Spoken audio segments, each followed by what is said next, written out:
You're someone with a vision for your practice, for your side hustle, and for your personal journey. But when it comes to establishing your path on how to get to where you want to be with your practice, things get a little messy. You're also someone who'd prefer to go in person instead of to groups and listening to everyone else's story. To me, it sounds like you could benefit from one on one consulting with our experienced practice of the practice consultants. From $5.95 a month and up, you can work with a consultant that will give you more direction and practical, tried and tested tips matched to you and your goals. For more information, visit practiceofthepractice.com/apply. Again, that's practiceofthepractice.com/apply.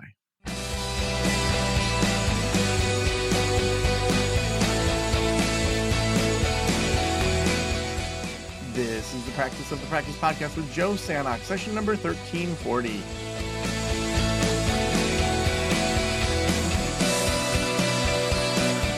I'm Joe Sanok, your host, and welcome to the Practice of the Practice podcast, where we help you build a thriving private practice that you absolutely love.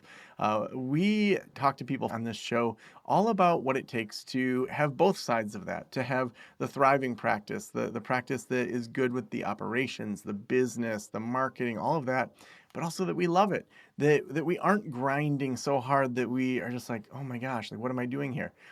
Literally an hour ago, I was on a phone call for a pre-consulting call with someone that is signing up to do consulting with us. And as we ran her numbers in regards to what she was getting paid through Medicaid, her upper limit she had hit, and unless she wanted to grind harder, she would never make another dime. Or she would have to hire someone to join the practice. But really using the numbers that we typically use of having 40% go in, I think she could only pay people like $34 a session. Like what clinician wants to get paid $34 a session? They might as well just go start their own thing at that point. So you're going to get people that just churn through and you become kind of a Medicaid mill. And that's not what this person wanted. And so we had to think differently about what work looks like for her, what grind looks like.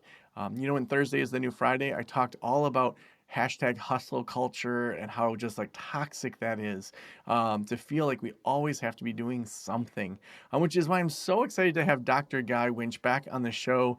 Guy is an internationally renowned psychologist and best-selling author who advocates for integrating the science of emotional health into our daily lives. His 3 TED Talks have garnered over 35 million views, and his science-based self-help books have been translated into 30 languages. Emotional First Aid, How to Fix a Broken Heart, and The Squeaky Wheel. His highly anticipated new book, Mind Over Grind, How to Break Free When Work Hijacks Your Life, is being published today, February 10th, 2026. He's also the co-host of the nominated Dear Therapists podcast. Welcome back to the show, Guy. Thank you so much for having me. Yeah, I'm so excited to have you back. Our last conversation we had was amazing, and I had in my notes to text you and say, hey, we're ready to have you back on, and here you are. So welcome back to the show. It's great to be here. Yeah, well, let's just start with grind, with hustle culture, work. Like, has that always been something that you've been interested in pushing back against, or did you get sucked into some of that grind and hustle culture? Well, first of all, I'm absolutely a victim. I'm very much a case study in this book, as well as giving advice and talking about these things, because it's very difficult when you're in private practice to not have to hustle. It doesn't matter how far along you are in the practice. I mean, maybe there's some people who just like have their thing and they just kind of do a certain amount of hours, but most of us have to keep hustling and want to do that.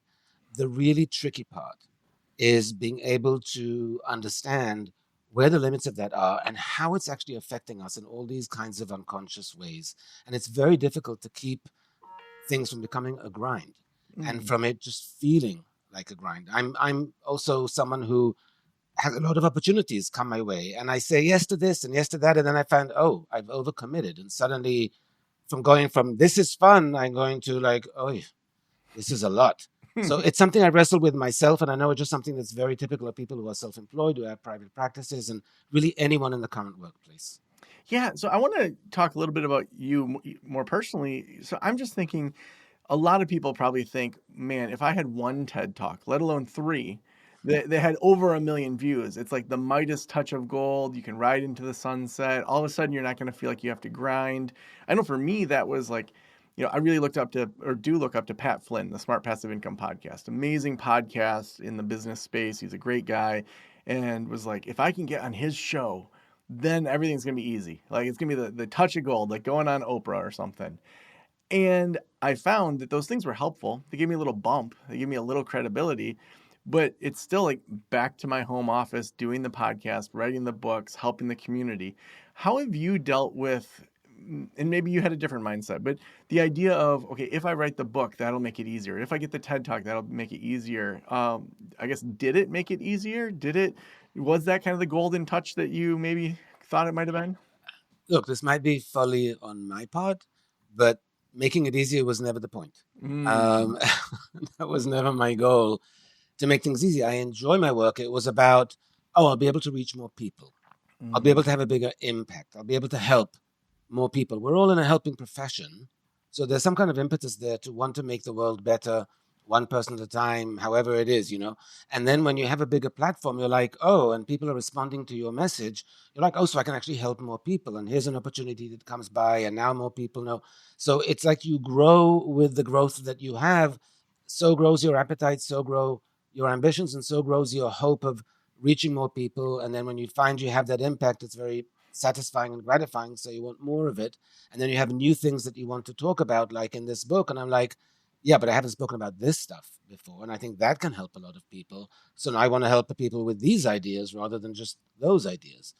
So I'm not sure there's an end in sight, but the goal of, oh, at some point there'll be an easy street is for me at least never been where the goalpost was. oh, I love that reframing of it.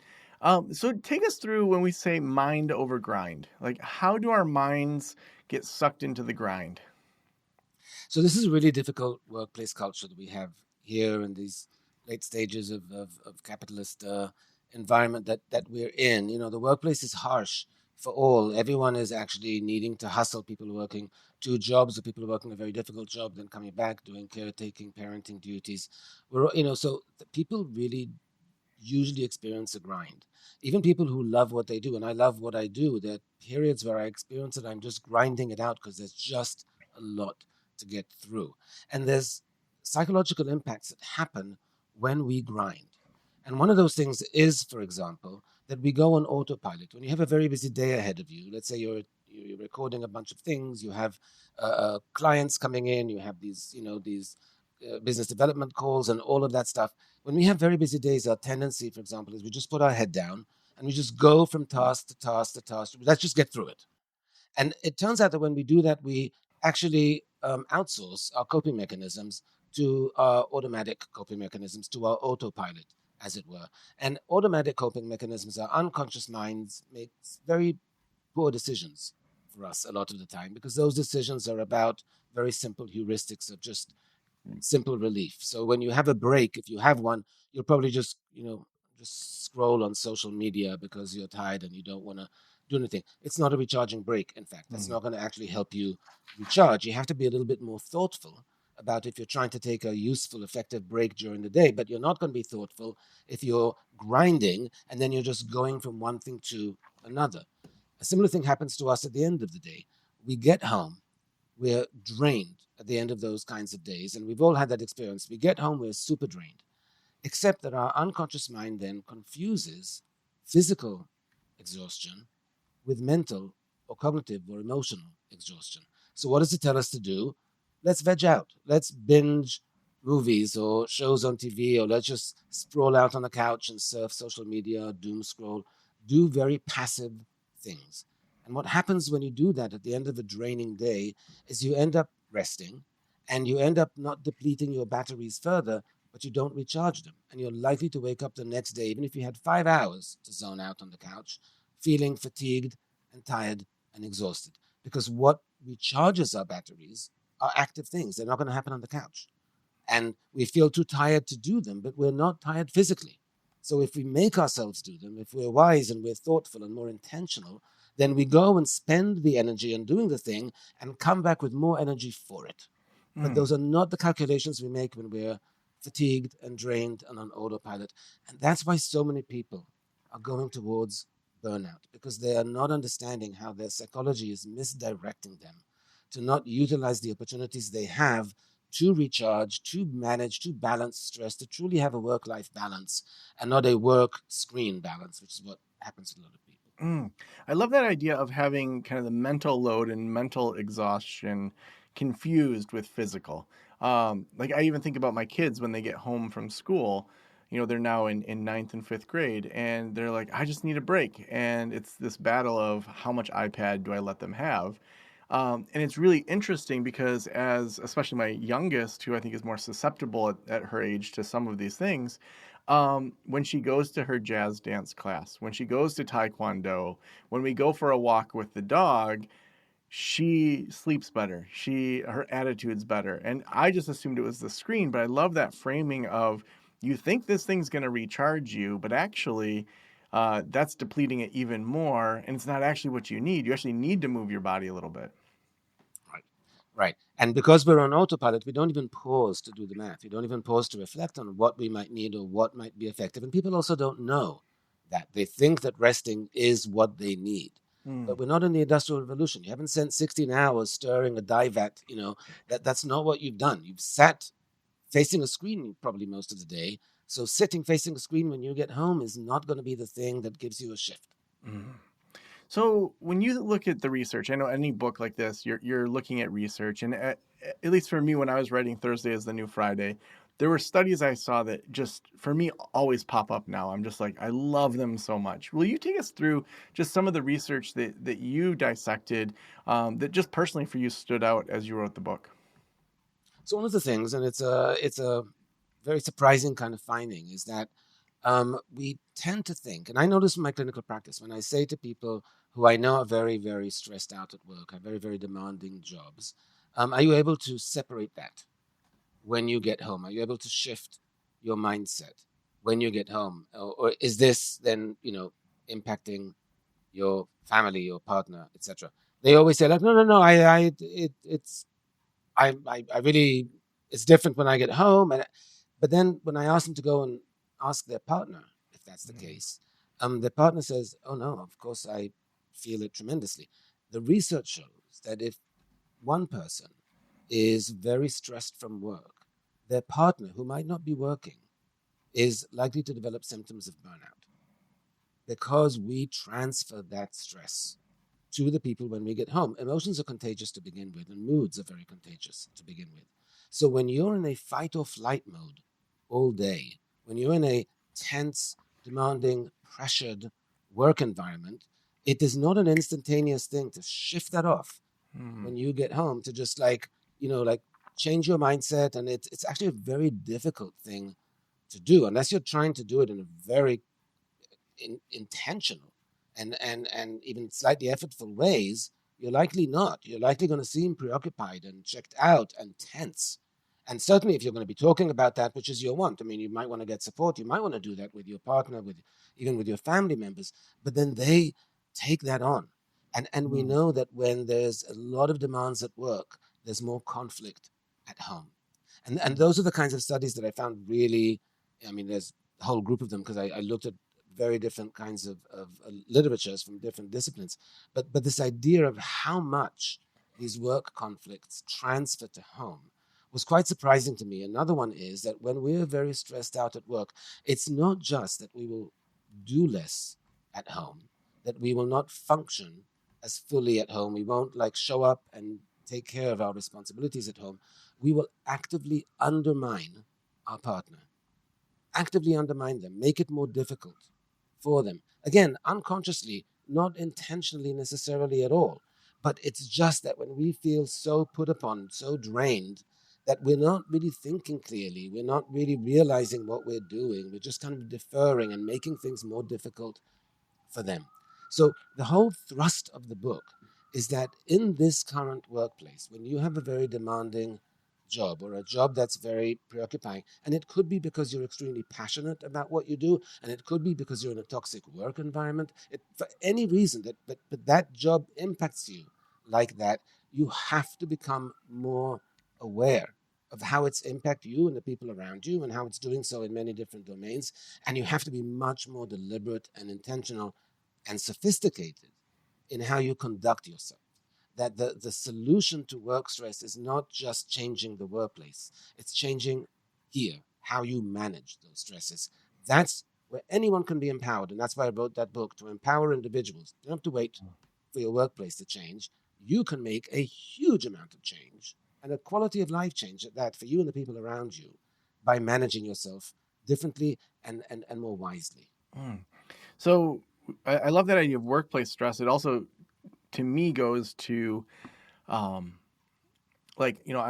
a single parent with like 80% custody. The co-parenting situation is not what I think would be a mindful uncoupling. It was not good, and isn't good. And it's, I have a lot of stress around that. So even just thinking about my partner Claire, and I love my work. I work the hours I want to work, and I don't have coworkers in my house that I'm running into or have a lot of stress in that area. There's things we do that could be stressful, but I wouldn't say I have workplace stress. But I'm wondering if that research also, if I think about even just my co-parenting situation, how much she's feeling burnout. Because it's interesting because, last February, a year ago, she left her full-time job. She's pursuing, some consulting and other things. And we intentionally let her take time to recover from that burnout.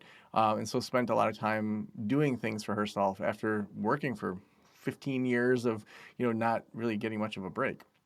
And so thinking about that burnout, how much of that could have also been from me, of my parenting stress, of my co-parenting, of all the juggling. And so that idea of, oftentimes we hear with highly sensitive people, oh yeah, they can feel people's feelings, but this isn't specializing around HSPs. It's just saying this happens. The research shows it. So my mind definitely goes to that in regards to, is there burnout she experienced because of my interesting situation?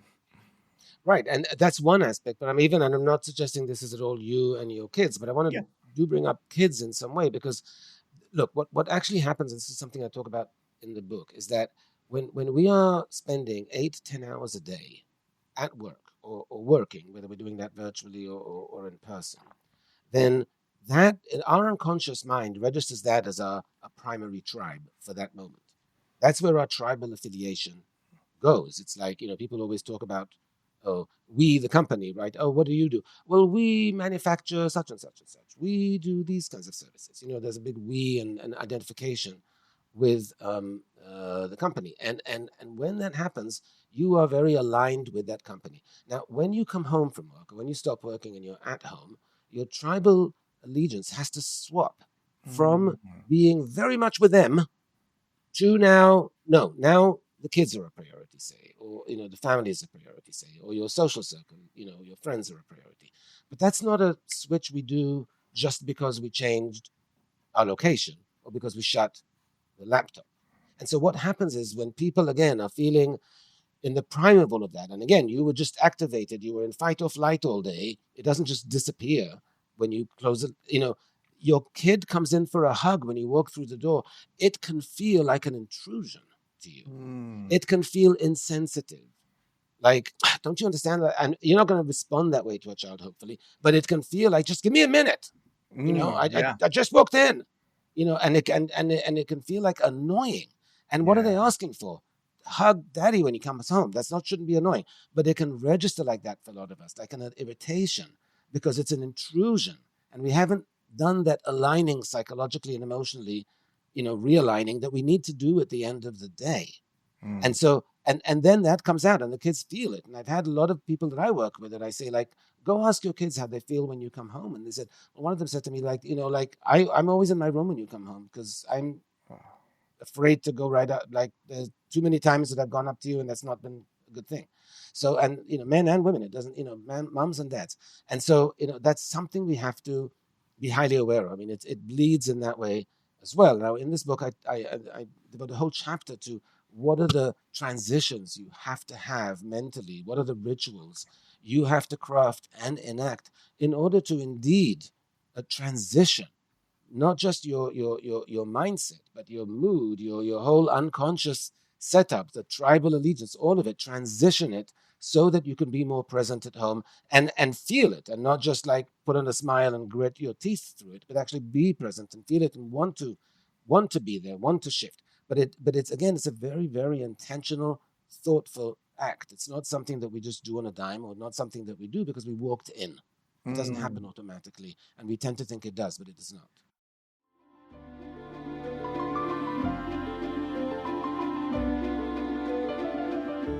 Listen, I didn't take insurance in my counseling practice because I had no idea how to handle it. The process of accepting insurance outside of a group practice can be tough, but most people looking for mental health care want to use their benefits to pay for sessions. If you're like me and you feel a little scared about taking insurance, or you just want to make it easier on yourself, and you're interested in seeing clients through insurance, Alma can help. They make it easy to get credentialed with major insurance plans at enhanced reimbursement rates. They also handle all the paperwork, from eligibility checks to claim submission and guaranteed payment within 2 weeks. Plus, when you join Alma, you'll get access to time-saving tools for intake, scheduling, treatment plans, progress notes, and more in their included platform. It's going to make it so much easier for your team, so you can spend less time on administrative work and more time offering great care to your clients. Visit helloalma.com/Joe. That's helloalma.com/Joe to get started. Yeah, so we've talked a lot about the grind. Let's talk about that mind over grind. So, like, you've got some techniques you talk about in the book. There's some things that people can have as very clear takeaways from this interview. Like, what does it mean to have your mind actually be over the grind? Great. So, for example, I referred to this, you need to have some kind of ritual, right?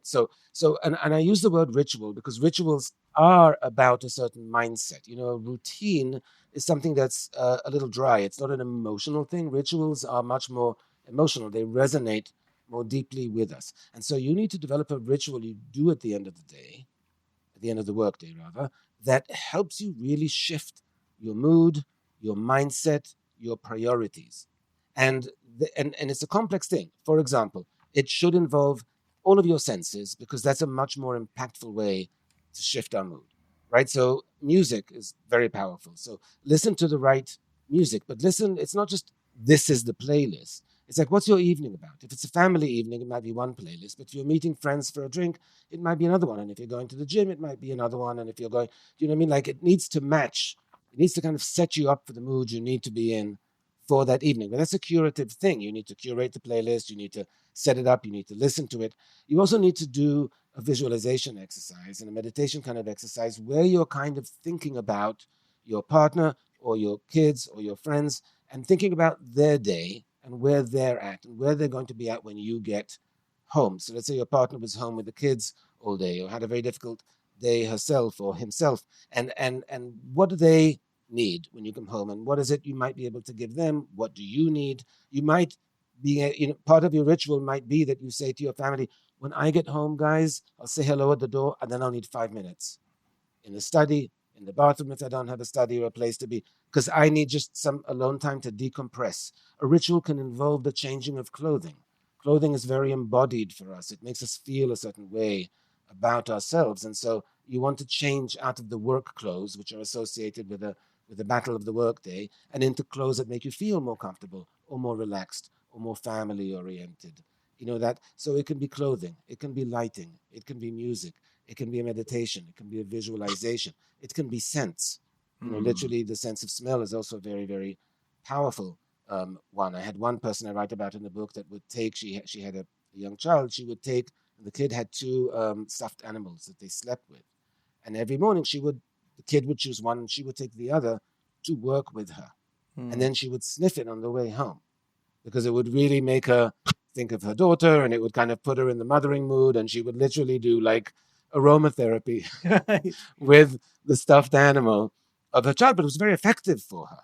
So these rituals, you should craft them, you should be thoughtful about them, and you should enact them at the end of days, and certainly at the end of stressful, demanding ones, because that will really help you shed that fog of war at the door and not bring it home with you.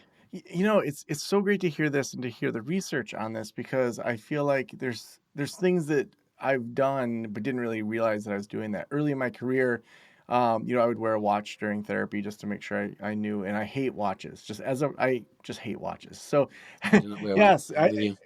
there's something about people in northern Michigan that like none of my friends wear watches, like nobody. And so that was just a ritual that I would leave it by the door with my keys. That it was like, work Joe is done. I'm done. During COVID, my daughters, were in the house and I had to work. And so even going into work, I would give them a hug and be like, Daddy's going to work, even though it's upstairs. Like the door's shut. Like I'm going to be working unless something's on fire or someone's hurt. Like it's like I'm gone for the day. And they had their mom around. And then at the end of the day, it would be a hug, same sort of thing. And even just now thinking about, I walk my daughter to and from school. The elementary school is just right down the road. And so having that time to not be on my phone while I walk and not even listen to anything, to be in nature and moving my body is that separation that you're talking about of saying, like, I'm getting ready to be a dad and to not be a podcaster. And so just thinking about these things that we can pepper in that really can help us shift our moods to get into that mindset of that role. I love that. Yeah, and I want to mention something you just mentioned, and I neglected to mention it, and I'll tell you why. But that was nature. Mm. Nature is very very useful. It very much helps us shift a mindset and shift a mood. Now, I live in Manhattan. Oops, it slipped my mind to mention it because there's just not a lot of nature around me. But absolutely, I talk about it in the book, and nature should be and can be a big part of your ritual, like taking a walk outside, sitting in nature, being in nature, smelling green, is a big shift from an office space, and can be very helpful again in that ritual of transition that I suggest people enact at the end of the day. Yeah. There was a University of Illinois study that I cite in the book and I just love, and it was looking at vigilance decrement. So, vigilance, how well we pay attention to something, decrement going down over time.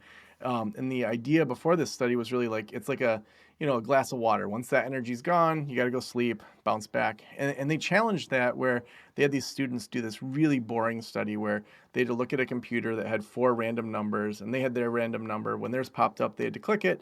And when it's other ones, they just had to sit there. So, like, super boring. After an hour, they didn't pay attention as well as they did at the beginning. So then they interrupted at the 20-minute mark and the 40-minute mark and just gave a 1-minute break, had them stand up, not go on their phones, not look at TVs, no magazines, literally a 1-minute break to just not be doing that. And they found they completely removed vigilance decrement. They paid attention just as well at the end as they did at the beginning. And so I do think sometimes we think, oh, like for me to feel all zen and meditative, it needs to be quiet and I got to be in the woods and all of this. But the reality is sometimes if you just do a 1-minute plank, where you just are on your elbows for a minute to just shake things up or to change the lighting in your office between things, that can help your brain just shift into other things in a different way. Yes, even standing up alone Yeah. is impactful, right? Because you're changing your positioning, you're changing your perspective, and changing your positioning. It's a little bit more effortful, and this is the kind of thought and forethought and intentionality that we need to bring to our work lives, both when we're at work and when we're outside of work at home. Guy, what are a couple more things like that we can do to have our mind be over the grind? Yeah. So there's one thing that I want to emphasize. That is when I say to people, when does your workday end? They always let me know when they leave the office or when they close the laptop at home. And when you have a practice, when my last patient is at 6, so my workday ends at 6:45, 7, whatever your hours are. That is not when your workday ends. Your workday ends when you stop thinking about work. And you need to reorient your definition to that, because you are extending your workday unnecessarily a lot of the time. I want to pause and underline that and highlight it and bold it and say your workday ends when you stop thinking about work. I just think that's such a powerful statement. So sorry for interrupting, but I just feel like I want to underline that. It's very, very important. And it's a very simple but important shift in how people think about things.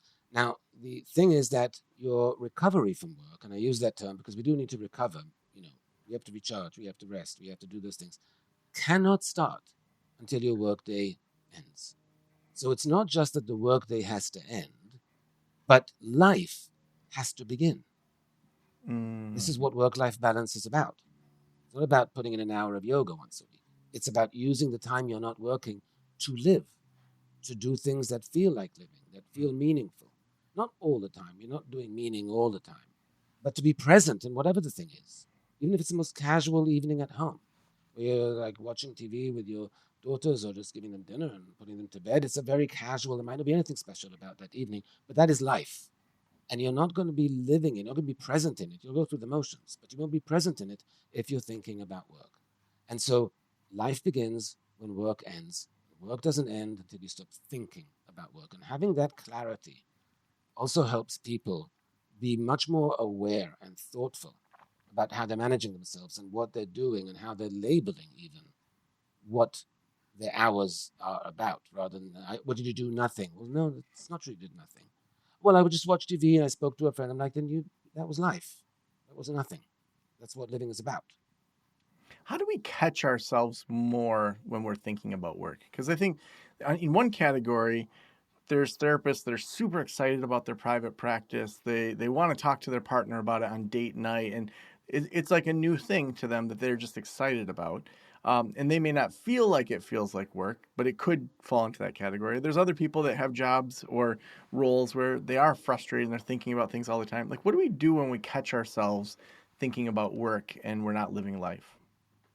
So, look, I mean, it's okay to talk to your partner about your private practice if you're interested in that. But if it's date night and you spend the entire date night talking about that, then it wasn't a great date for your partner, actually. I'm suggesting. So, you do have to be thoughtful about, like, if you're trying to do something for your couplehood, that can be a few minutes. It can be, I'm not saying don't do it at all, and they can talk about theirs, but then maybe expand the conversation. Or maybe that is something that bonds you together because you're both in the field or you both have interest in it. But it's the feeling that it leaves you with. Did that feel like a date night at the end or not? And that's something that's subjective, and you can ask yourself, and maybe you should, and ask your partner as well. Did that feel like date night? Because it felt connective to me because we talk about my practice, but I don't know if it felt connective or, datey to you. So that's something. I mean, it's something to it's something to ask. In that way. But I believe, and what I do is when I'm done with work, when I'm done working and thinking about work, I always announce, and I recommend this in the book, to myself or to whoever's around, time for the evening.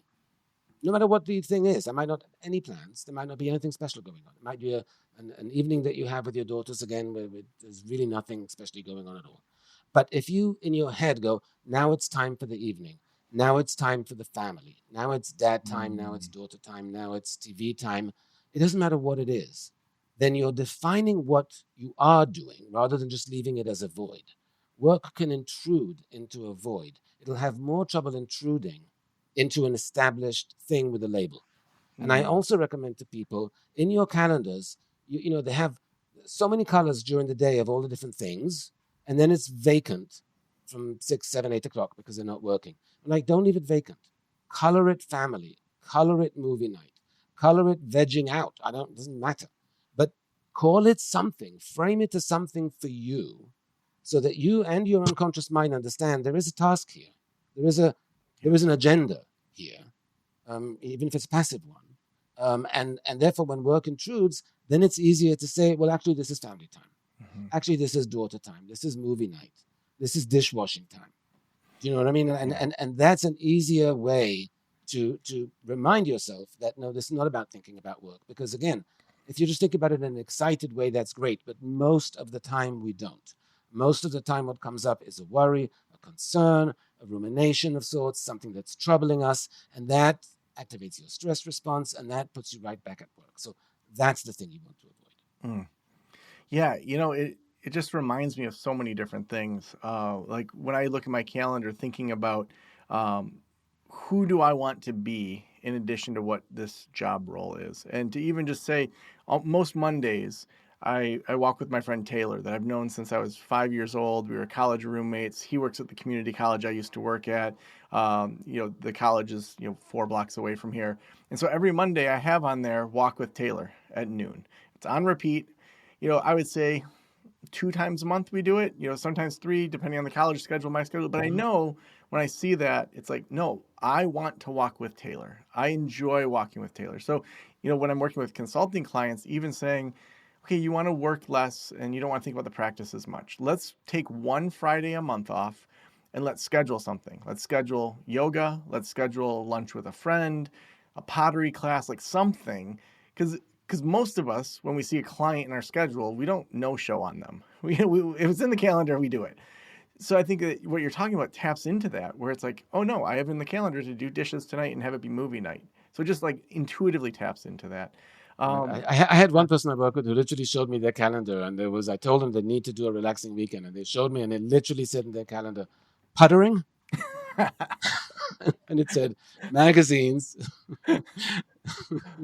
Then it said haircut, then it said wash hair, more puttering, cook. I mean, it was like that. It was great, but like, great, put in the puttering. Yes, I love it. The last story I'll tell, and then I'll ask you the final question is, when I was probably 4 years old, my dad worked at Community Mental Health an hour away. And so most of the week, he'd be up at 6 a.m., drive to Community Mental Health, work as a psychologist all day, leave there at 5:30 or 6, get home at 7. We'd scarf down food, do a quick bedtime book, and I'd see him for not a whole, he was working very hard. But then on Fridays, he'd come home and we'd put on the Blues Brothers record and we would dance like crazy every single Friday. And it was just, as you said, the music. It made me think about that time where it's like, it is now the weekend. Like, dad is present. He doesn't have to go back into work till Monday. Like, it could be soccer practice, it could be going to mass, it could be whatever, but it's not work. And just the power of the Blues Brothers record, like, as you were talking, like, I've been getting back into like records again, and I'm like, I want to get the Blues Brothers record and do that. So, You thank should, but you. by the way, just to say quickly, Yeah. that was a ritual. It wasn't just a record. Yes. It was a Right. ritual. That's what I mean by ritual, and that's why it had meaning for you. Yeah. And as a little 4-year-old, I knew like dad is here. Like he's not running between things in the week. He's here. Right. Oh, Guy. The last question I always ask is, if every private practitioner in the world were listening right now, what would you want them to know? One other thing that I want them to keep in mind in our profession, in the helping profession, we spend a lot of time helping, empathy, caring, worrying about, etc. That is a specific aspect of who we are, but it's not all of who we are. And so it's very important to give oxygen to those parts of our personality that we don't get to give oxygen to during our workday. It's not about us when we do therapy. And so we don't get to make it about us as much as we would in another job where we get to exchange ideas and make it about us. And so it's very important to give oxygen to those parts, give some expression.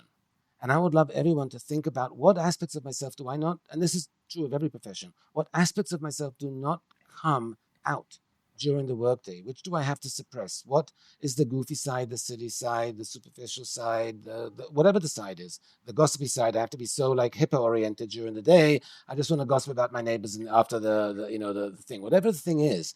But be thoughtful about what aspects of yourself are not getting out, are not getting expressed, because you want to be a fuller person. That's also very restorative. So, and then find ways to give those aspects an expression. We tend to amputate aspects of our personality as we get deeper and deeper into work because there's less time for them, and we shouldn't amputate. We should, we don't have time to express them as fully.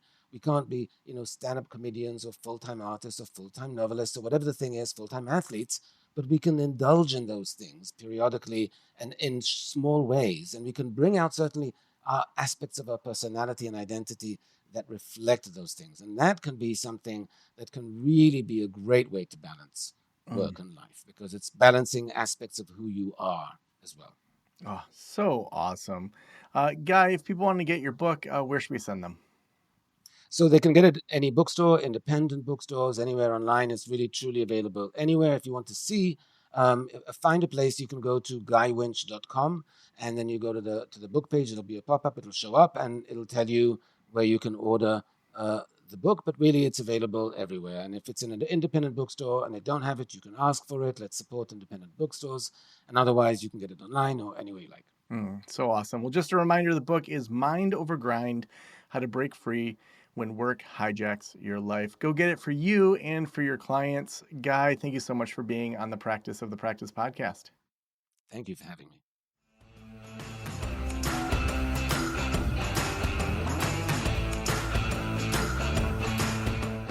I've got a bunch of notes I took here as we were talking. That idea of when we grind, we're on autopilot. We're outsourcing our unconscious mind and not having recharging breaks. I also wrote down that physical exhaustion compared to mental exhaustion, that it gets confused. To me, I want to remember that. And that when I'm feeling mentally tired, like I just took an SAT, some days I do 5 of these interviews in a day. That's a lot of talking. Even though all of my elementary report cards said Joey talks to his neighbors too much, and now I get paid for talking to my neighbors, it's still, at the end of the day, sometimes feels like I just took the SAT. So the idea of, go move my body, get into nature, do things that aren't just vegging out. That idea of a demanding job and then coming home, that the other person, the partner, can be stressed or burned out from that stood out to me. The idea of work stress, it's not... we unintentionally undermine our partners. The research shows that.